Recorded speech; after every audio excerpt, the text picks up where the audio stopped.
Jose. It's too late, Jorge. Okay. Jorge, we're live. Thank you so much for your time. And I wanted to share, like, honestly, like your first months in esports and also, but before that, okay, let's start Mm-hmm. from the beginning. Okay, like Okay, okay. you mentioned that you started as an a spectator, uh, Mm-hmm. watching esports, but from watching esports to being in the business of esports, like, how did that happen? Well, it has been a really long journey. I mean, let's start first when I like most esports, when I get in touch with esports. Okay, first of all, I've been a sportsman. Okay, I've practiced lots of sports in my youth. I've practiced tennis. I've practiced football, rugby. I've played many different sports, and also started playing video games in 2014. Okay, I started League of Legends. Loved League of Legends. Started watching esports 2014, 2015. I was a Origin fan. You have here the T-shirt, the official T-shirt, and yeah, I started watching esports with my friends, with some family, and well, when it happened, COVID, the pandemic, I stopped um, doing sports, and well, I was really try hard ranking in solo queue in League of Legends, and well, I decided to start a team with my friends in here at Spain. Well, Spain has developed an huge ecosystem in terms of grassroots since tier 4, tier 5, um, different leagues with different elos.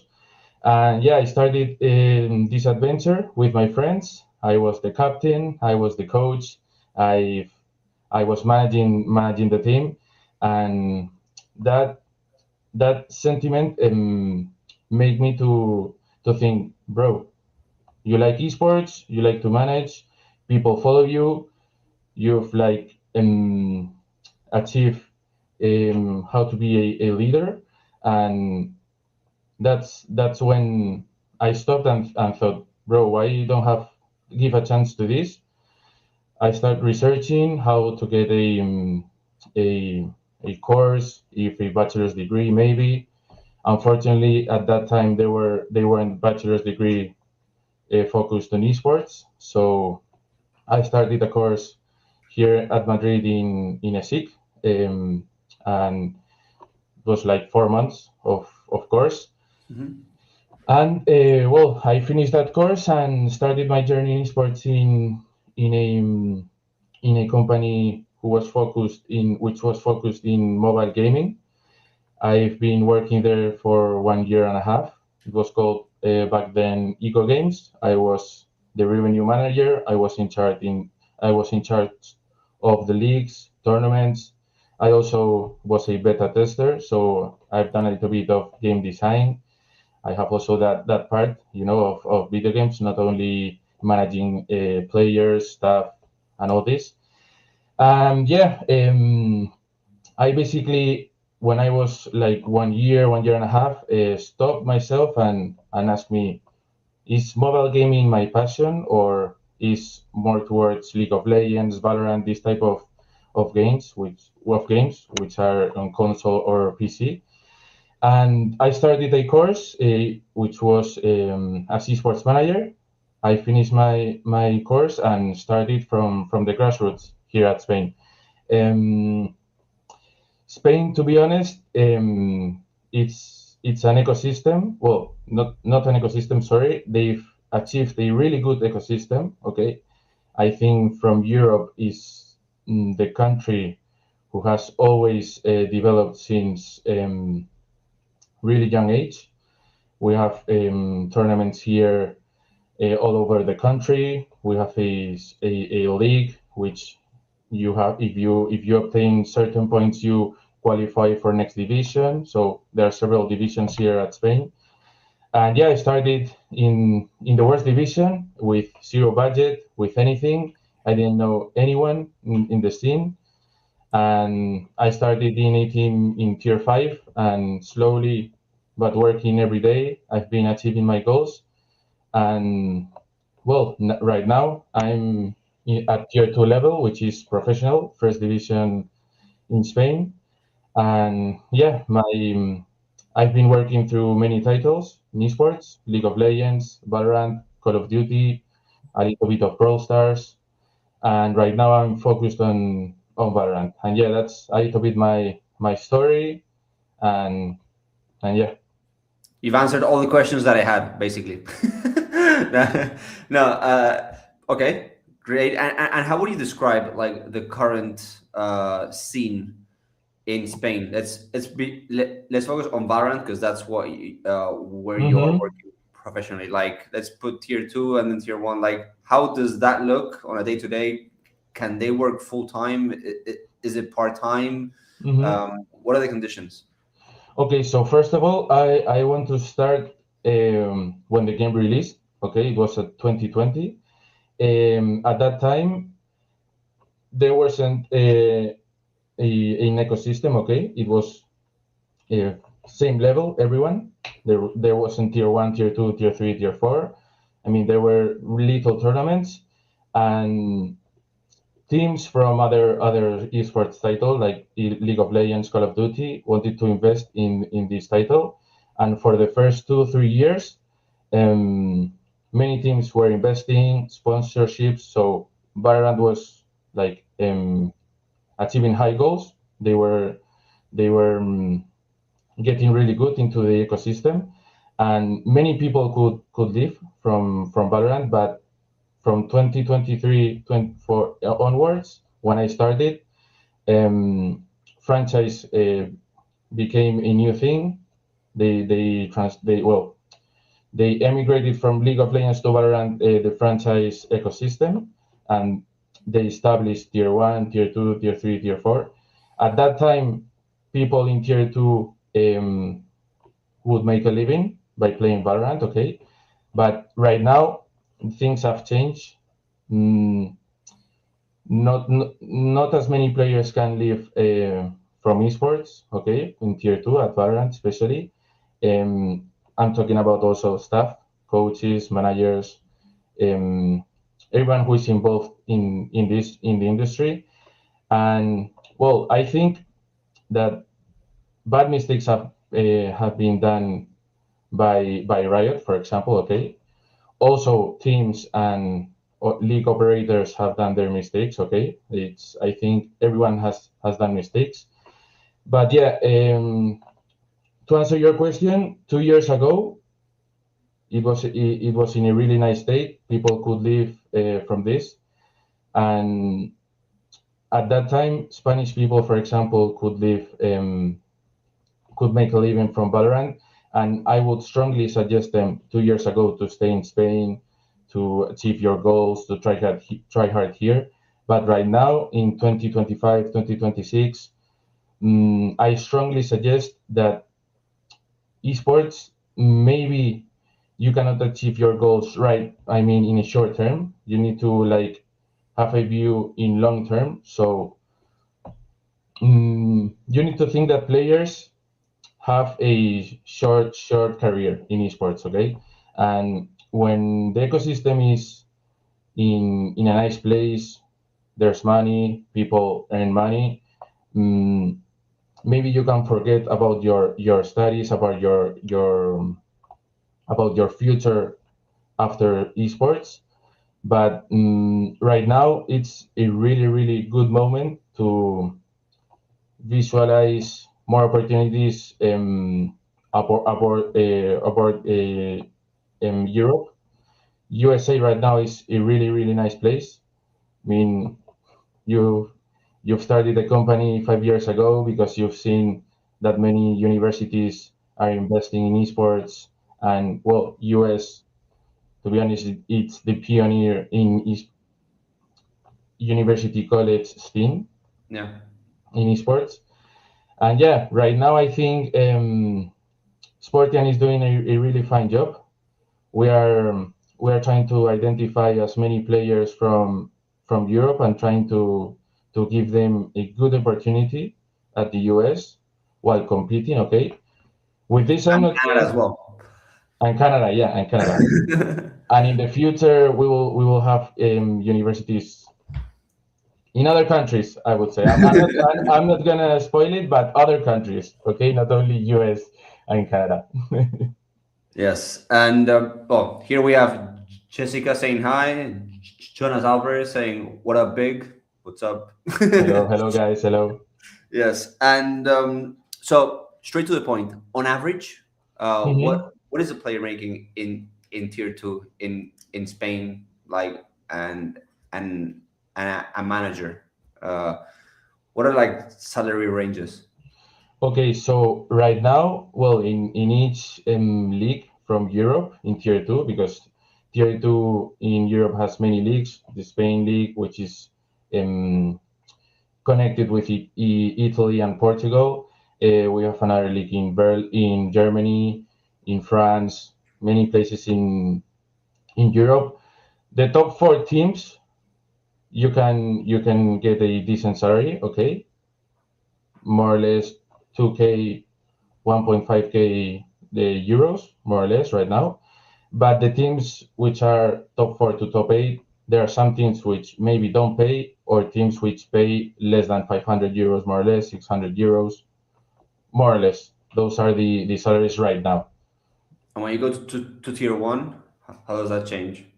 Well, the rookie salary in tier one is 4K, 4.5K. That's the rookie salary. And for staffs, more or less the same, the rookie salary, and depending on your performance, on how your experience and your achievements, of course you will get better salaries. Yeah, yeah, for sure. Like then tier two, Spain or in Europe at least. You know, like if you want to Right keep now. competing, like think about esports as a tool to finance your studies, Hmm. and maybe think about like the US Canada route to continue to compete. Because like I wish universities in Europe were more flexible. Hmm. There are some universities. So the one I work in EU Business School, they are flexible with elite athletes. They like have like more flexibility with absences and stuff like this. It's not the Hmm. same as they use in Canada, but like with these sport players, you know, like not very much. So like sometimes like players struggle to focus on academics and the competitive side, Hmm. and in North America they work hand in hand and it's way more flexible. So Hmm. tier one, well, we've worked with some tier one coaches and tier one players, but and as last year and this year more, as they're starting to see that you are not making the same money that you used to make. Hmm. So yeah, and like um tell me your experience in Rambo Esports. How's that going? Okay, so first of all, I've joined Rambo a year ago, approx. Mhm. First, before I joined Rambo, I was in the second division in Spain. We won the second division. We had really good performance, and well, I got contacted by Rambo, and they offered me to manage the Valorant section. And well, to be honest, for me it was like insane. I was achieving my dream. For so many years I was working for this, spent so many hours arguing with people, mm, crying, lots of sentiments, and well, my journey in Ramboot has been a little bit with up and downs. Okay, my first split, we've had a really good split. We went through with good results. We went to the finals, to the grand finals, and we made top two from the league, which was a really good achievement. I think. Well, I think no, it's the best achievement from Rambut, and yeah. Well, after my first split, Mm, like I told you, 2025, the ecosystem wasn't going well. Mm, Many sponsors exile from this from Exactly. Valorant. Yeah, and yeah, right now budget is a little bit low for me and for many teams. And also, I wanted to talk about the thing you were mentioning before. In Spain, I mean, we have immense talent. We have lots of young talent people, players, staff. The problem is not them. The problem is that right now, in at here Spain, you cannot develop yourself. That's why places like US, Canada, who have been developing esports since 10 years ago, like their collegiate scene, it's really professional. You've compete online, on LAN. I mean, you travel to many states. You earn some money. I mean, it's much more developed. And like you said, at the US they treat you as athletes. You know, they are focused on your gaming background, on your gaming career, and also on your on your future with your bachelor's, with your master's. So there's been like a myth that if you must go pro, you need to drop out. Like, to be honest with you guys, right now, I think the best choice is not to drop out. It's semi dropout because maybe you are not playing tier two or tier one, but you will be playing in tier three at the US in the collegiate team, and you need to think that if I don't achieve my goals, I will have a secure future with Sportian, with the scholarship they provide you. Okay, and yeah, right now things are really bad at the ecosystem, and I strongly suggest to all of you to explore options outside from Europe, and Sportian is a really nice place to explore new options. It's not like when we talk to the students, it's about making them see, like not like the gamers or like the are at an amateur level, but like when we have talks with the top players, it's like how much are you making per month, okay, Mm-hmm. and then it's like okay, so what are your interests in bachelor's degrees, okay, or some are like what when are studying master's degree, and then like comparing the average starting salaries for when they graduate and like what they're making right now, maybe it's not going to be the same next year or in 3 years. So it's about, yeah, and some are like, especially in Rocket League, for example, are like, yeah, I want to go to collegiate, it's a great window so I can go RLCS in the US now. Okay. But everyone has their objective, but at least everyone has a different motivation, but at least Mm-hmm. they're going to uni, and getting a degree, okay, and worst case scenario, okay, they graduate and get a job within the industry, or in whatever industry they get the job, and best case scenario, they accomplish their motivation, that is working in the esports industry or being a pro player in the esports industry, okay, but at least they have options. It's not like they go like all in on something that maybe it's not the, but yeah. Mm-hmm. Everyone has their timings, and it's totally Yeah. respectful, honestly. Mm-hmm. But yeah. And why is like why are the salaries like lower in the scene back then? Because the sponsorship money that used to enter the scene now it's not entering. Like what happened there? Yeah, like right now and 5 years ago, 10 years ago, companies, teams in esports, they were sponsorship dependent. I mean, their mm, pre, their first source of income is basically sponsorships, Hmm. and well, esports have like increased a lot. I mean, in terms of viewership, when pandemic happened because people were at home. I mean, they were they were watching Netflix or Twitch or YouTube, and pandemic helped a lot the ecosystem. And yeah, we had good amounts of viewership, and in that time, companies have like the power of negotiation because they they they had tons of people around them, and well, after pandemic, lots of people stopped watching esports. That's the truth. I mean, the viewership came really down, and well, sponsorships, brands thought that this was like the future entertainment, which I don't want to be negative because I work in the industry and I want to increase the viewership to have a sustainable ecosystem. But like I said, when numbers are not the numbers you've told, sponsors are gonna freak out and are gonna like, I believed on this. I've You've told me there's gonna be certain numbers, people are gonna connect with us, and that's not happening right now. And also, it's a problem from teams, from league operators that they don't make good content. They don't make like big connections with the audience, with the viewership.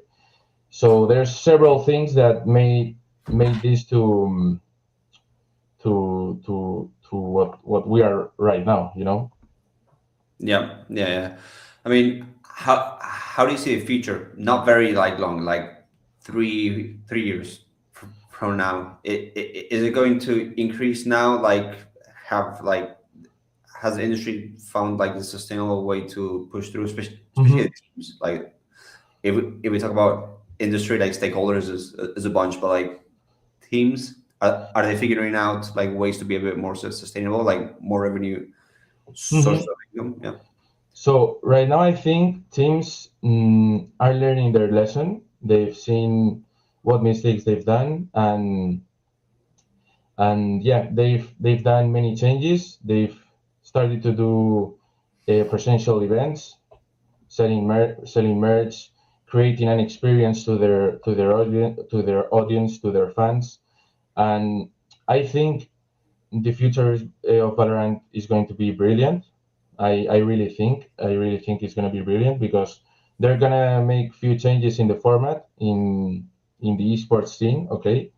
I don't want to say more because I have some leaks. Okay, but I think it's gonna increase the viewership. It's gonna grab more attention to the people. Teams are gonna be like way more interested than right now because they will have the opportunity to play against everyone. I made a little leak there, but you know where I'm going. So yeah, I think the future looks nice, and I really have faith that Valorant is going to come back and to be competitive against Counter Strike and these other FPS tactical shooters. Amazing, amazing. Jorge, or George, however you want to be called.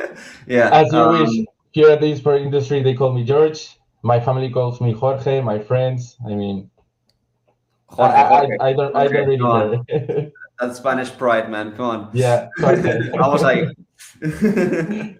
yeah. So, I would like to wrap up this live talk like with a few questions. So Hmm. the audience knows you better. Okay, so like, Okay. what's your favorite video game? You told me you worked in mobile gaming, like in Valorant, League. What's your favorite Hmm. video game? My favorite video game, it's Valorant, okay?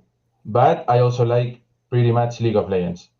Riot games, I like a lot Riot games. So Valorant and League of Legends. I'm gonna go both. Sorry, two And games. I'm esports, gonna if you had and to choose one, esports, Valorant, 100%.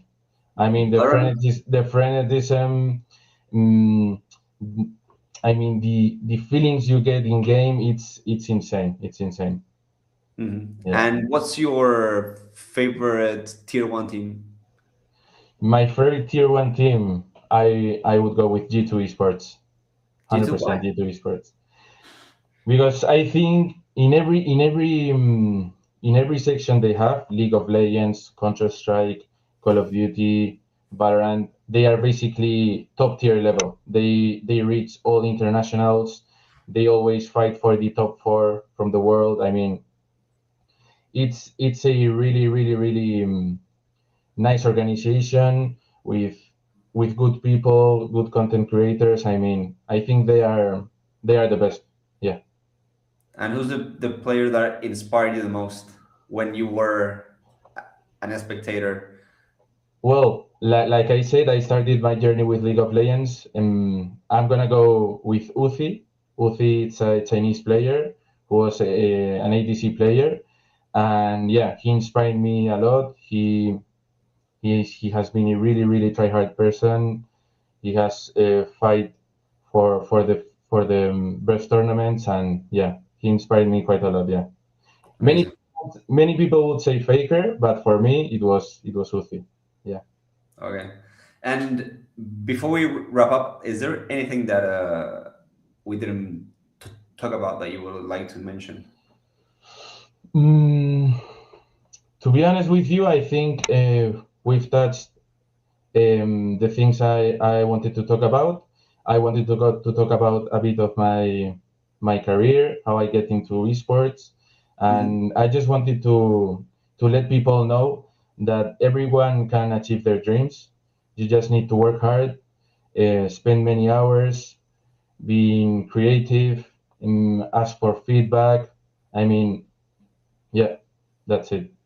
Amazing. Jorge, thank you so much for your time, man. Thank you so much, guys. And let's keep building value. Oh, no, adding value and building as well. Yeah, both. Yeah.